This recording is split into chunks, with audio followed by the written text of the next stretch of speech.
Welcome to the Old Capital Real Estate Investing Podcast with Michael Becker and Paul Peebles. During this program, you will hear interviews with real-life successful investors who will share their stories and provide useful advice on how to acquire, finance, and operate apartment complexes. Now, here they are, Michael Becker and Paul Peebles. Welcome to the Old Capital Real Estate Investing Podcast. I'm your host, Paul Peebles, National Underwriter for Old Capital. And joining me typically would be smartest guy in the room, Mr. Michael Becker, but unfortunately, Mr. Michael Becker is on another due diligence assignment. So you just got me today. So we're excited to have you in the podcast. So thanks for coming in and listening. If you think that we bring value to the conversation, please go back into however you came to us through iTunes or Stitcher, or even on for the internet, any which way, and leave us a 5-star rating. We would certainly do appreciate that. It brings more people to it. We're trying to get 1,000 5-star ratings by the end of the year, and we certainly would appreciate if you would add your 5-star and maybe some comments too. We thought we brought value to the conversation. Also, too, is that if you want to go into the oldcapitalpodcast.com, Old Capital Podcast, look at a 17-page white paper report that Mr. Michael Becker and I wrote to give you kind of a roadmap how to put together these transactions on financing, because we as the lender, we bring in 75-80% of the money. So get to know what we're thinking, how to structure the deal. I think you'll be glad that you downloaded that. Also, to get Michael's 2 or 3 page due diligence report, and that report gives into great detail on what Michael and his team over at SBI ask for when they submit an LOI in. And so I think that it would be very handy for you to have something that would absolutely work on how you put together these transactions. So we're excited to offer that to you. Today, we are going to do a case study. So this is going to be a fun one because it's a case study of how to build a brand new apartment complex. And did you ever think about building a brand new apartment complex? And I mean a large apartment building, not one that's 12 or 24 units, but one that has over 300 units. What's the right path to get it done? Who do you need on your team? Why build instead of buying an older building? What are the benefits for that? What type of construction experience is the lender looking for? What bank should you use?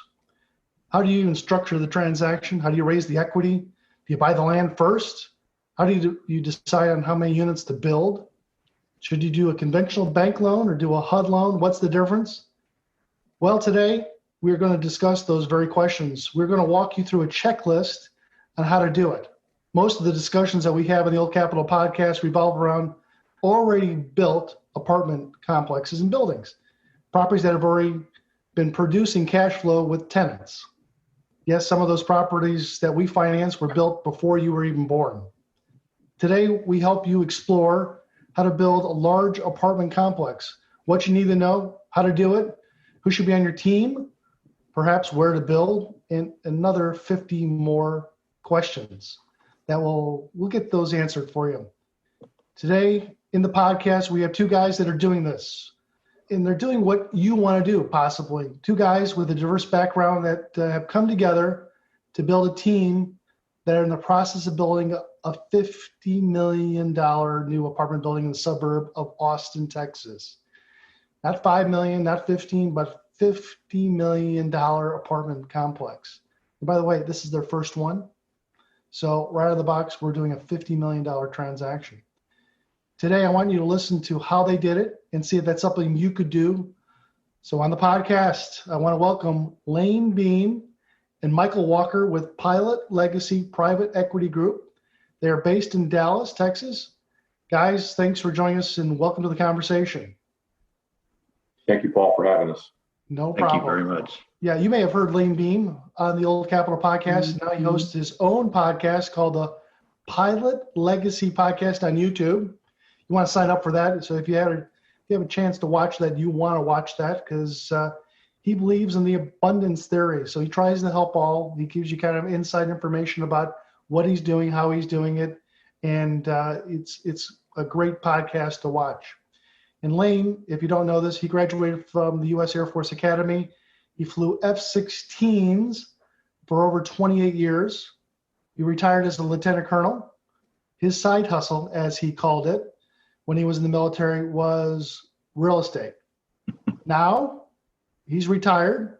He's doing 100% full-time real estate. And his side hustle, well, you guessed it, is flying still. So Lane, where are you today and what are you doing? Well, Paul, I've been very blessed my whole life, and I've got the two best jobs that I could imagine. One of them involved flying for the military, and I love that you described it, and then real estate investing to satisfy my entrepreneurial interest.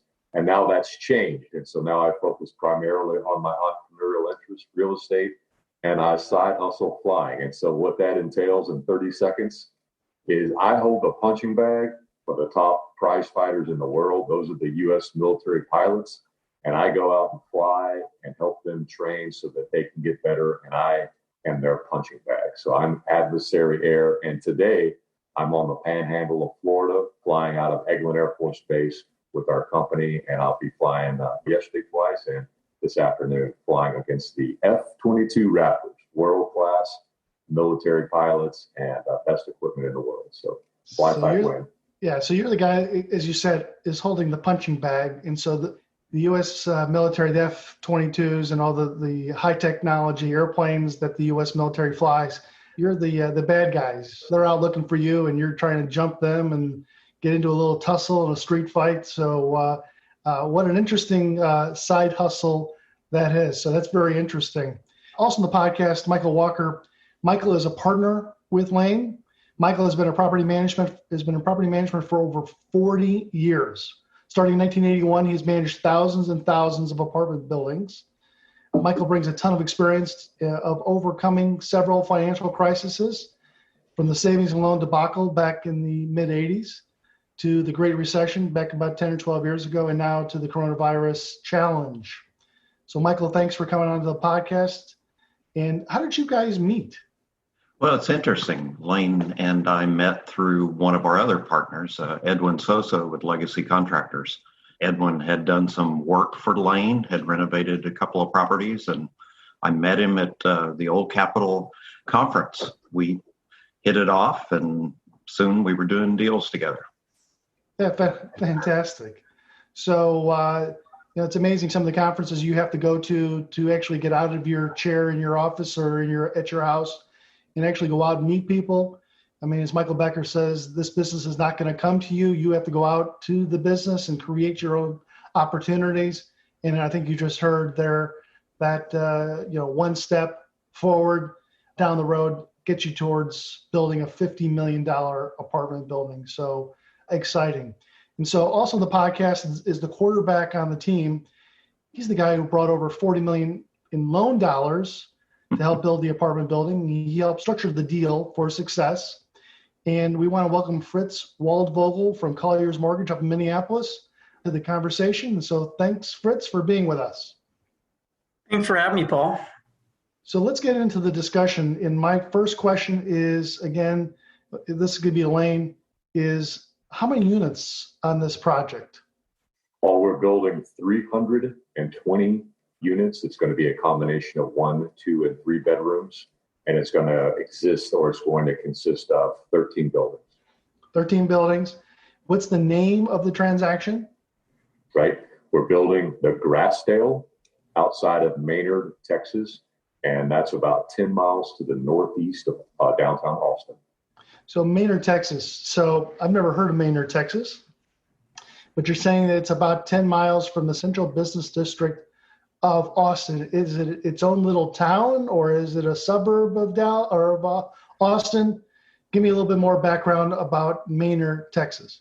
Well, I think if you were to ask me that question 5 years ago, you'd say it was an agricultural or ranching town, and there would be a big divide from the time you left what you would say is downtown Austin until you arrived in Maynard.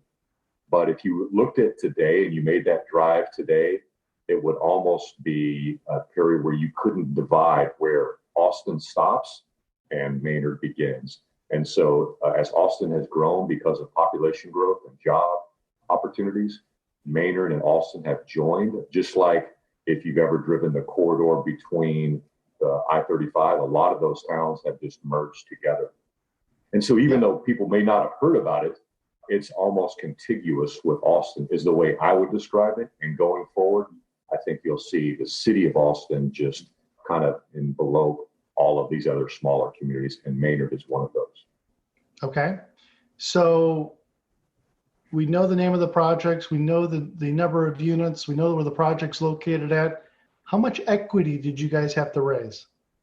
Our total budget, Paul, was $52 million from land and soft cost, hard cost, construction cost.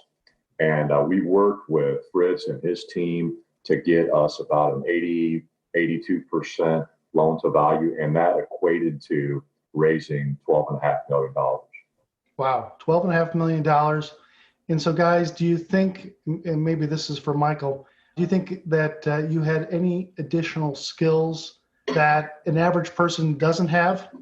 Well, Paul, before I got into real estate, I worked as a master carpenter. I built thousands of apartments as a framing contractor. Did that for about 10 years, so that dates me a little bit.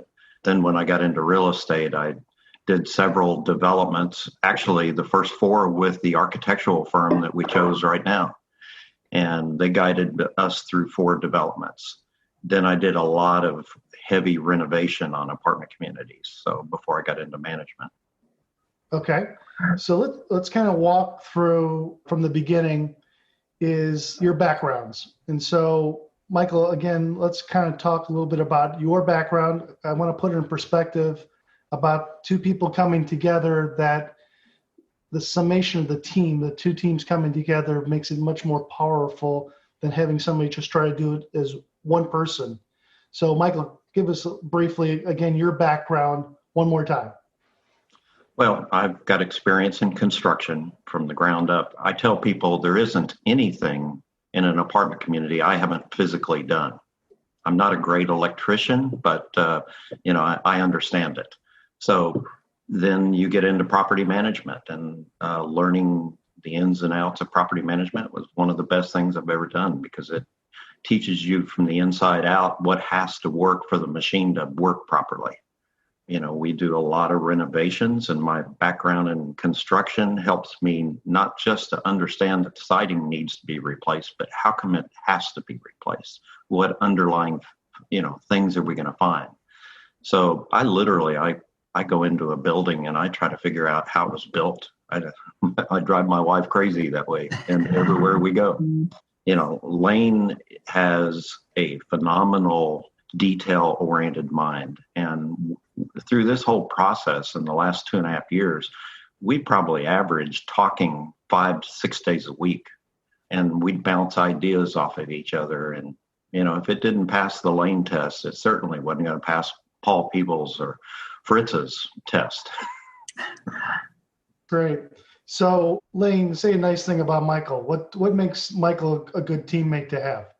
Michael is an expert at what he just said. He knows how to get a nickel, or where the nickel needs to come from in expenses. He can get down to the nickel on how to raise rents or revenue. So I won't comment on his development because he's got experience there, but his management and operational skills make underwriting a project and ability to meet that financial model as confident as I can put any projection. I think this is so important for what you mentioned as the objective. You want your audience, investors, to learn how to buy an existing project or maybe even step into the development role. And the question you asked was the perfect setup for that answer. And so if you'll just give me 30 seconds, I'll try to answer what I've learned in making existing property acquisition and also in development. Sure. So that they can take action. And here's the key. You have to surround yourself with qualified experts. And Paul, just like you said, Michael Becker's the smartest guy in the room. He's the smartest guy in the room because he surrounds himself with relationships, high quality relationships with level 10 experts, like a financier, okay, like a financier, Fritz, like an operational expert, Michael Walker. And so my point to the listeners in your audience is you don't have to master accounting. You have to know about it. You don't have to master the legal aspects of it. You have to know about it. But you want to facilitate and build a relationship with the people that is their mastery skill. That is their zone of genius. That is their expertise. And so I'm not an expert in finance, but I know somebody that is. Okay, Fritz and Paul. I'm not an expert in operations, but I know someone that is, Michael Walker. I'm not an expert in this area, but my skill set, and you ask both of us on this question, describe your experiences and how they benefit you. My skill set is putting teams together with a vision to execute. So surround yourself with excellence and you'll become excellent. So what did you do for the military one more time? Because I know that you flew F-16s as the pilot, but also too is you were an executive officer too, and then you assembled the best of the best teams to fly these jets on behalf of the country. Absolutely, and that's the skill set that translates to almost everything: your family, your business, your entrepreneurial, your community relations. And as a sponsor of a project like this, that's huge, $52 million, we're going to have hundreds of people working on this project in the office, on the finance and the legal, to the construction field, to the demolition. I mean, there's going to be hundreds of different people working on this project to completion, as there are on existing projects too. But the skill is keeping all those people rolling at the same pace in the same direction. And if you can do that, the project will almost execute itself. If it gets a rate, and obviously there's going to be challenges, that's where the vision, the values, the benefits, the beliefs help you keep those different agencies rolling the same way. And that's what a sponsor does. So tell me a little bit about, we talked a little bit about your side hustle when you were flying jets, being real estate. Tell me a little bit about your background with buying multifamily properties, single family properties. Give somebody an idea of what you've done prior to getting up to the plate to build a $52 million apartment building. Sure. It's small steps. I talked to an investor last night and they were talking about how they wanted to start. And they've read all these books and they've listened to all these podcasts. And I basically said, you have to start. You don't have to be great to start, but you have to start to be great. And my career started in single family investment. And that's how I started 20 years ago. And that multiplied into 1 homes, 2 homes, 3 homes. And I had a portfolio, but I realized that I couldn't reach my financial goals with single family projects and be a Air Force officer because the time frame just wasn't there. And so I transitioned 10 years ago to multifamily. That allowed me to scale up bigger, get more revenue, and also hire and work with professionals because the base of revenue in multifamily is so much higher than single family that you can hire guys like Michael Walker, or you can partner with guys like Paul or Fritz or other experts in their field, and they can help you multiply success. So that's how I did it. But you have to start. That's the key. You have to take action. You have to find the next smallest step. I'm going to read a book.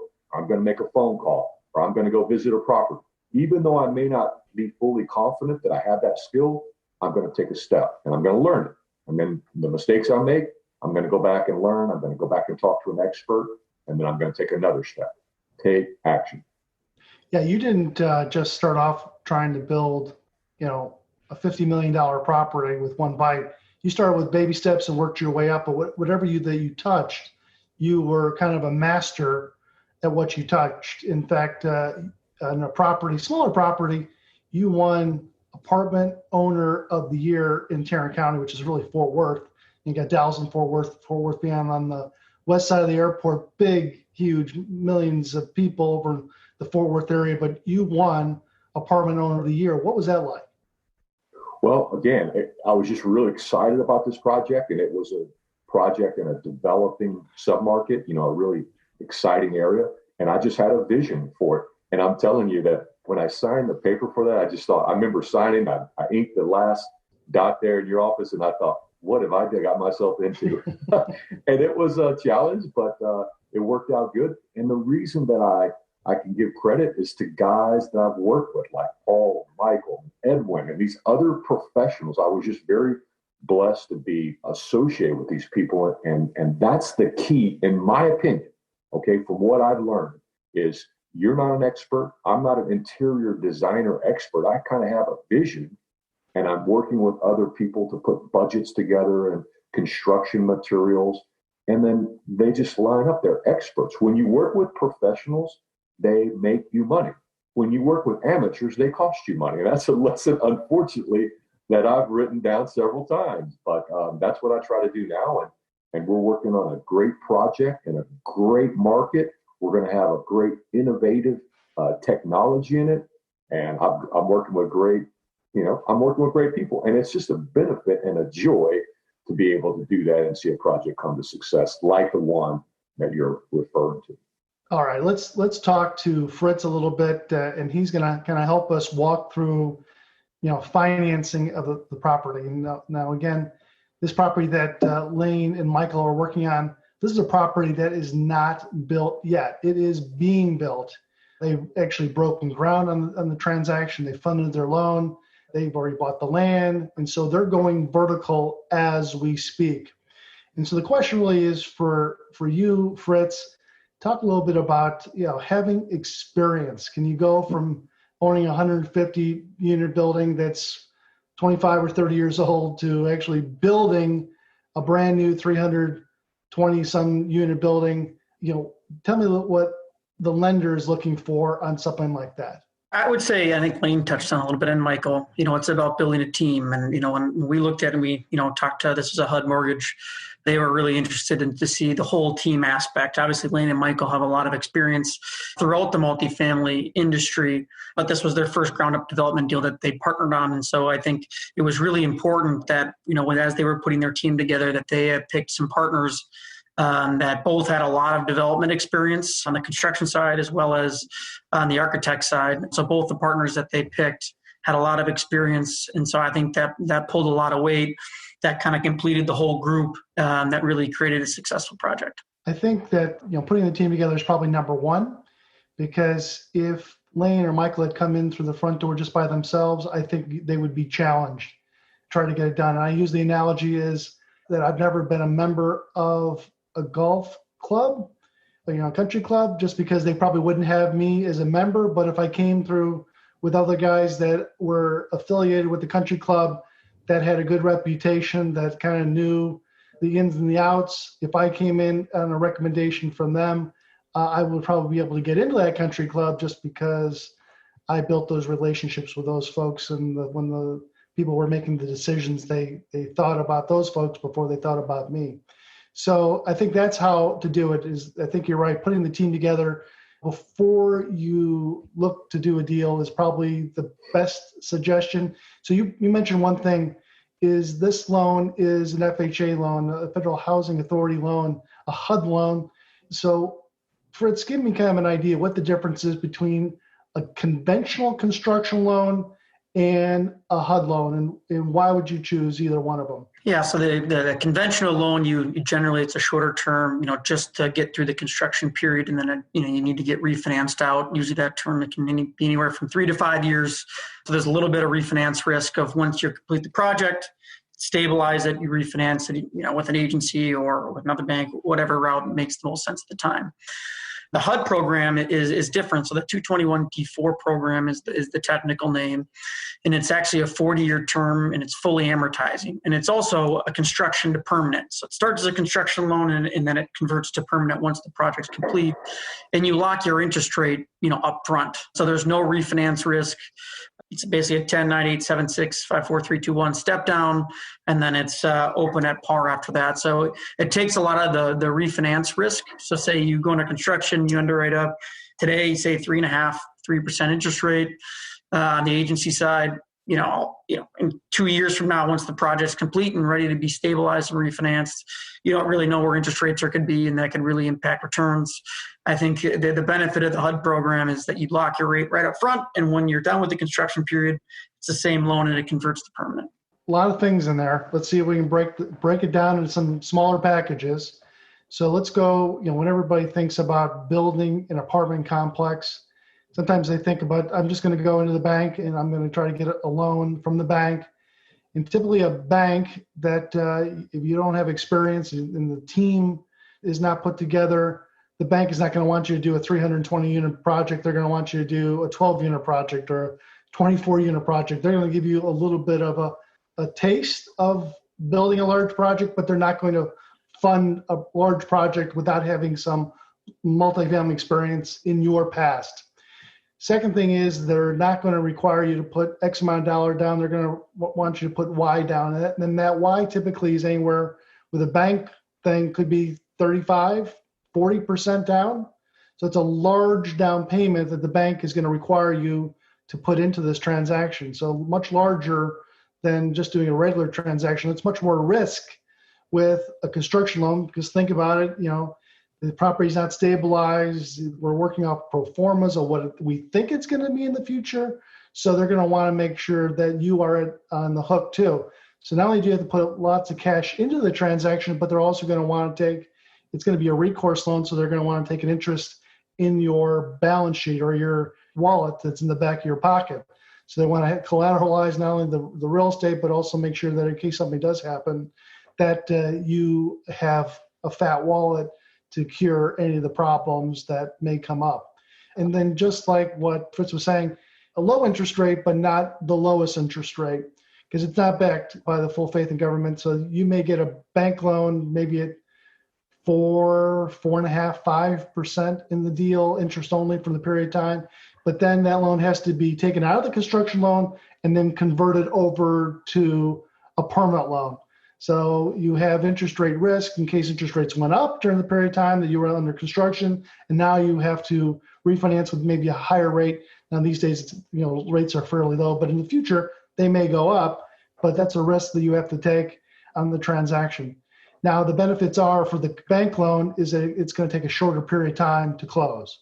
I mean, those transactions may happen in 90 to 120 days, where an FHA loan, HUD loan, like what we're talking about here, may take 9 months, may take 12 months, may take 18 months. It takes a lot longer to get it done. But again, the benefits, what Fritz was saying, is that we fund this loan up front. So when you're approved, and there's a couple steps that Fritz and I are going to talk about a little bit later, but when you do get the loan approved, we lock the loan of the construction loan and then the permanent loan up front. So there's no interest rate risk in case interest rates do move, that you know what you're paying right now and for the next 40 years. And so during the construction loan, you're going to have interest only, and then it's going to convert over to principal interest payments. And just like what Fritz was saying, it's a 40-year term, but it has a declining prepayment penalty of 10%, 9%, 8%. It works its way down to zero over the period of 10 years. This is not a fix and flip type of a deal. This is a permanent loan. We're putting a permanent loan on this property. You're not going to come in after a year or two to try to pull cash out of the deal. The property's not even built. It's going to take 18, 24, 30 months to build this property. So you have some period of time. Fritz, did I leave anything out that you thought was important for folks to know in the front of the deal? No, I think you hit on most of the parts, and I think the recourse piece is really important. I'm glad you brought that up. I should have brought that up before. And the difference of not having to put your balance sheet at risk on a construction project is super important. So I think that's a huge benefit. Yeah, for somebody that's maybe going into the transaction the first time, bank loans are recourse. The FHA loans are non-recourse. So that's a key thing. And again, instead of putting down 35 or 40% of the transaction, Fritz, what's typically the down payment on an FHA loan? It's 85% of HUD eligible costs. So that, as Lane mentioned, somewhere between 80 to 82% of actual cost. So that is a lot less to put down in the transaction. So sometimes it's worth it to wait the time to get the transaction going, to get it funded, to get it constructed, and then have a non-recourse loan at the end. So I think that is some of the benefits for an FHA buyer, builder of the transaction that you want to consider in these deals. Again, it's not right for everybody, but it could be right for you. So, Paul, if I could interject, my first pro forma before we came to you for advice, we were raising 50% equity, and we had a huge amount of fees because we knew we were going to, as Fritz said, we had a construction loan, then a permanent loan, and we were at like 5.75% interest. And after coming to you, the deal changed favorably on a considerable basis. That's great. Let's talk a little bit about building a brand new apartment instead of buying an already built, established apartment building. So Lane, give me kind of an idea of why you guys would even think about building an apartment building instead of buying some additional 20 or 30-year-old apartment buildings. Well, Paul, the reason that we did was our strike zone, or mine, had been the buying of existing projects for value add investment strategy. And I had executed that several times, but it was becoming more difficult, and it is difficult today to execute that strategy based on where we are in the current real estate cycle, at least in the markets that I'm interested in the Texas market. And so now it's harder to find that strategy to be executed correctly. And so it's important that we match the next strategy. And I thought that the existence of the opportunity zone and the development projects were a great strategy to step forward into. And that's how we started looking into those two things, pairing them together. And that's what led us into, hey, Michael, let's develop a property instead of buy an existing property, because we can actually build it cheaper than we can buy a 20-year-old property in the same area. So how did you choose the area? Michael, you want to talk about that? Michael was very instrumental in that.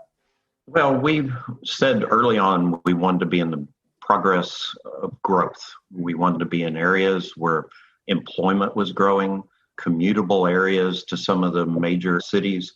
And we looked at every opportunity zone in Texas and only came up with a handful of places where we could achieve rents that would be necessary to build a property. Austin was one, Dallas, Fort Worth, Houston, the area around San Marcos and, towards San Antonio, possibly.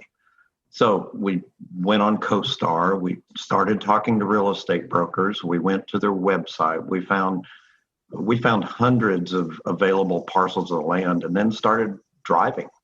And we actually, this site that we chose, we saw a sign on it when I was looking at 5 other sites in the area, and called the broker. And I think 2 weeks later, there were 2 sisters. They were separate parcels. I took my partners down to look at the land, and we actually went in their living room and sat on their sofa and talked to them and built a rapport with them, a relationship, and it helped us to finally buy the land, because we went to them for an extension on it. And as you know, anything can happen when you try to go to a buyer and get an extension on a purchase agreement. And they worked with us. So this property is not down the street from you. It is 3.5 hours away. Was that a concern, building a property that far away from where you guys physically live? Not really. I'm very familiar with the Austin market, have friends there, go there occasionally. From my house to the property, I can be there right at 3 hours. Lane's closer. He can probably be there in about 2.5 hours. Well, if he's flying his jet, he can be there in 12 minutes. Yeah, he said there's a regional airport just 5 minutes away from the property, and he wants to fly me down there. One of the things that you had mentioned that I picked up on, that the property was in an opportunity zone. Tell us a little bit about what an opportunity zone means when it comes to multifamily. Well, the opportunity zone is a tax advantage transaction enacted in 2017 by the Tax Cuts Job Act bill.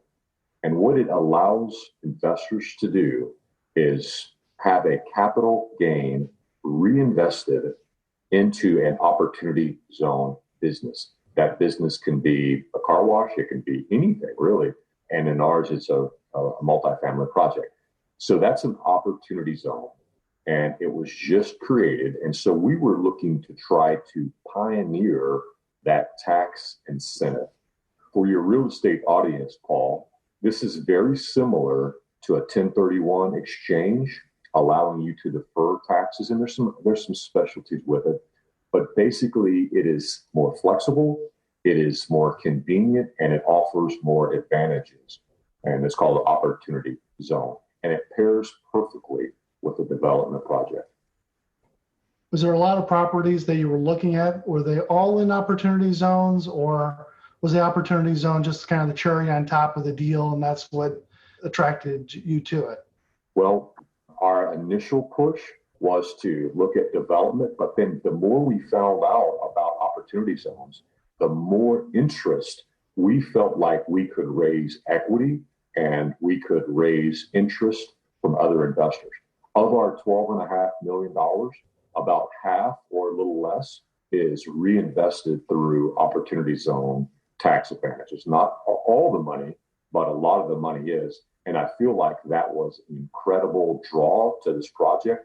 And in fact, even now, I'm getting phone calls from people that I don't know saying, hey, I heard you have this opportunity zone investment and I want to invest in it, because they have a tax liability and they understand the benefits of delaying, deferring, and then getting a capital gain excuse, if you will, or exemption through an opportunity zone. So it's a tremendous tool for the right investor at the right time.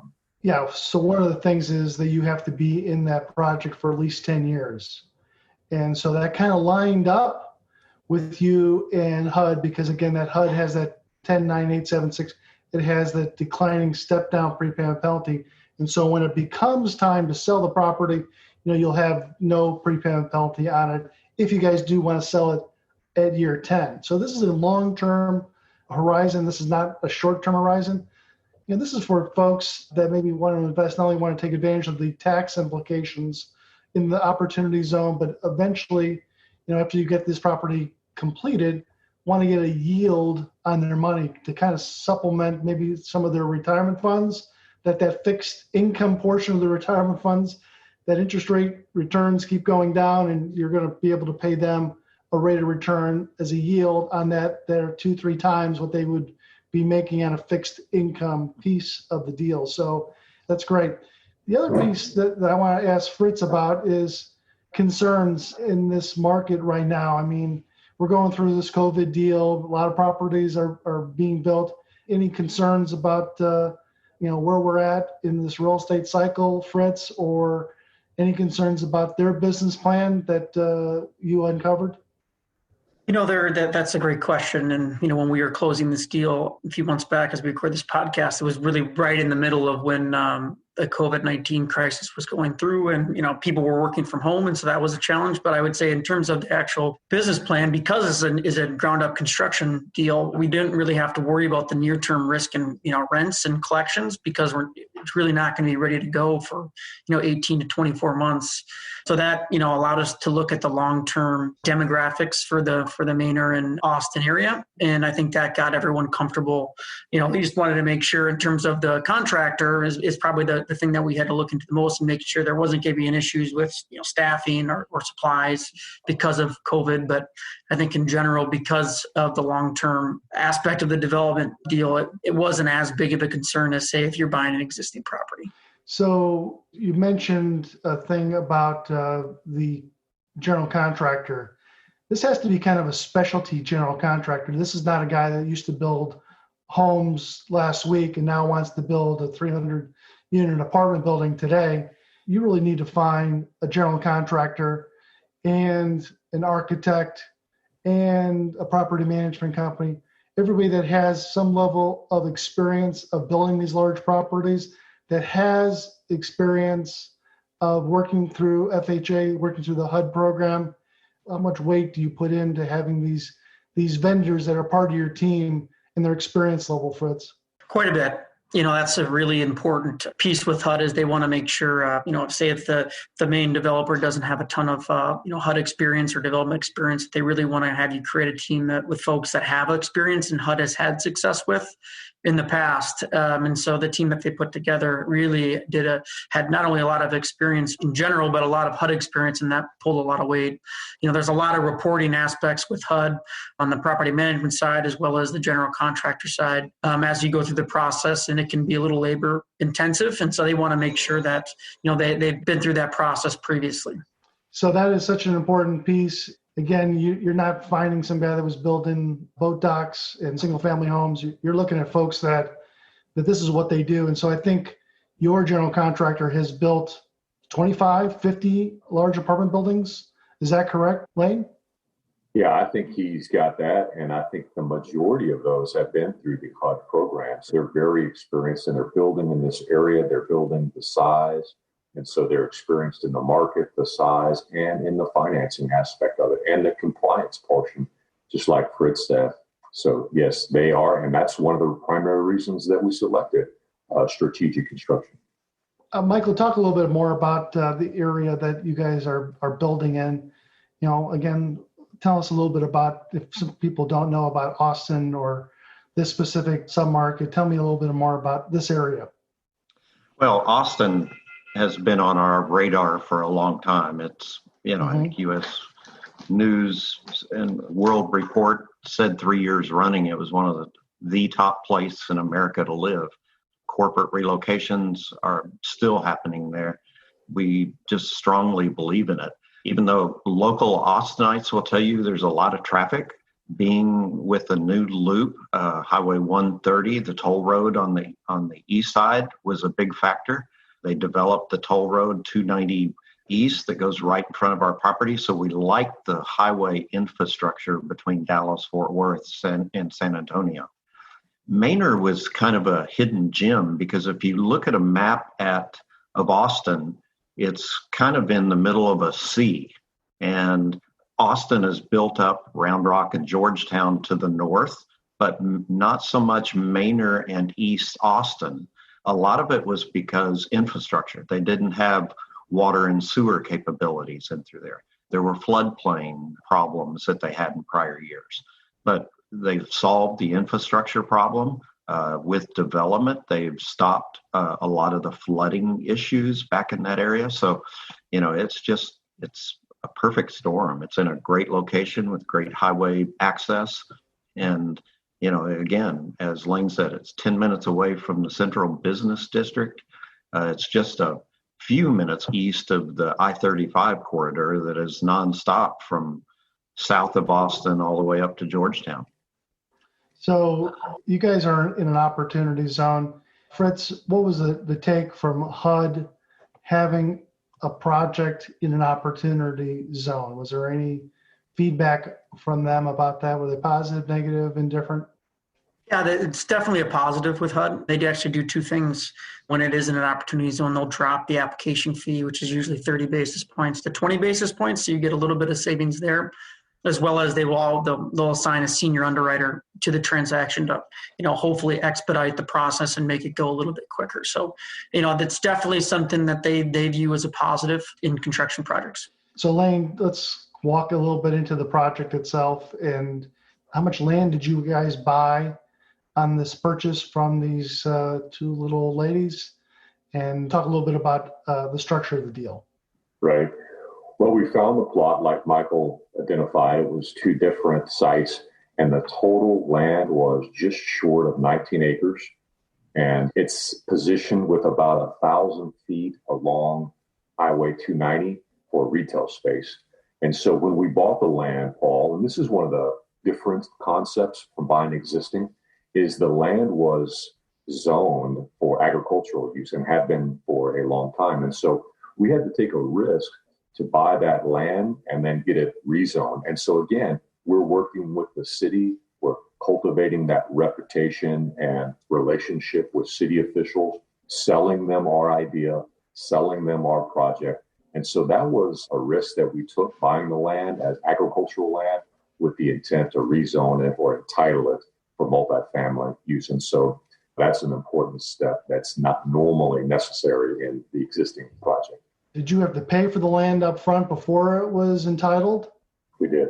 So we bought it from the family as a homestead, basically a farm homestead, with the intent to get it rezoned and entitled for our project. And what was it like to pay millions of dollars for the land without knowing that it can be converted over to multifamily? A little nervous, I would take it? Well, yes, absolutely. I'm nervous every time we do that. However, we had discussions with the city prior to that to get their feel on it. And it's just a conversation. There's nothing written down in contract. So there is a little bit of a risk. But we felt like with the added benefit of an opportunity zone, which their government officials had to fight for. The city and the regional government fought to identify those plots and areas as opportunity zones for reinvestment opportunity.